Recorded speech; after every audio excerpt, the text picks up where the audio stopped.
Hello, this is Eric. And this is Mike. Also known as Tyrantx and Tyrantx. We are the makers of this film, and this is the commentary version in July of 2007. This is the original short film called Ninja. This is the original short that inspired a series of short films over a year and a half later. The original shot here was in black and white, and it changes to color. And he scooches around. He moves just to show he's alive. Then a gangster comes up, of course, wanting his money. So he hits the newspaper out of his face because he's ignoring him, and he sees a guy with a mask and horns.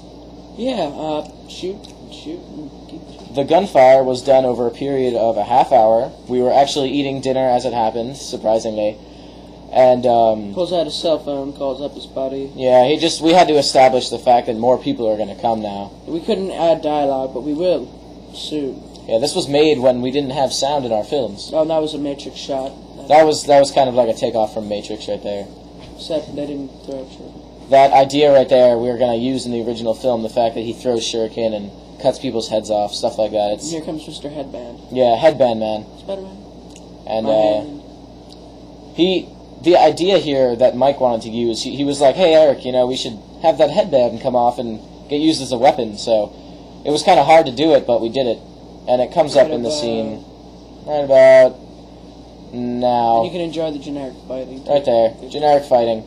Headband with the face. Oh, the horns was a good idea. We had to make him stab someone with the horns. It's actually Lego horns that they're haven't Lego been removed horns. still. We haven't taken them out of the head. Oh, and here's his electrical problem. Yeah, he's a bionic guy. It kind of looks like worms. It didn't come out the way we wanted it to.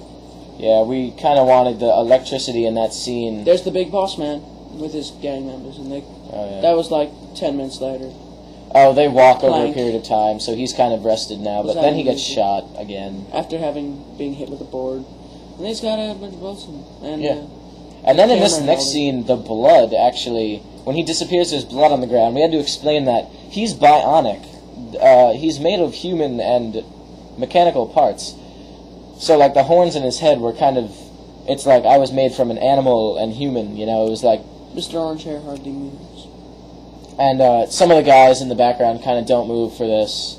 We didn't have the best animating material we could have, so they kind of had to stand there while we animated everyone else. I mean, we were like 12 or 11. Yeah, we were actually, this is a while ago, so this is a really good animation for what it is.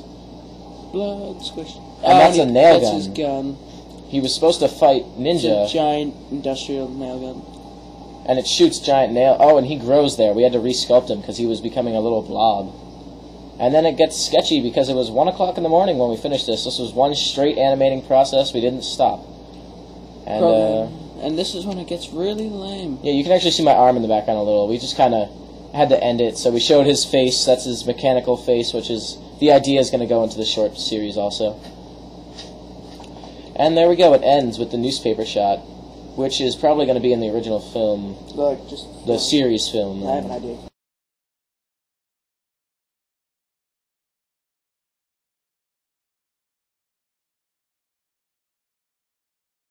Now I am going to talk a little about this screenshot here of the film. This Matrix-like scene actually very accurately depicts what the movie is about. It's got a cool guy with horns and a mask throwing a shuriken at a gangster that isn't very skilled in fighting. And that pretty much depicts the movie. So I figured this was a pretty significant screenshot here. Especially the shuriken, because that's like his signature weapon. The original idea for this character in the picture is that he's the mob boss, Godfather-like character, except he originated, we just gave him like a little red rhinestone for his eye, and we were like, hey, he should be the leader, and so we intended on making a second film where he actually fought Ninja, but that never happened due to the lack of figure structure, and Ninja was obliterated, and his nail gun was actually a weapon that we came up with. Eric had these little nail things on his desk, and we were like, hey, wouldn't it be cool to use this in an animation as some kind of weapon?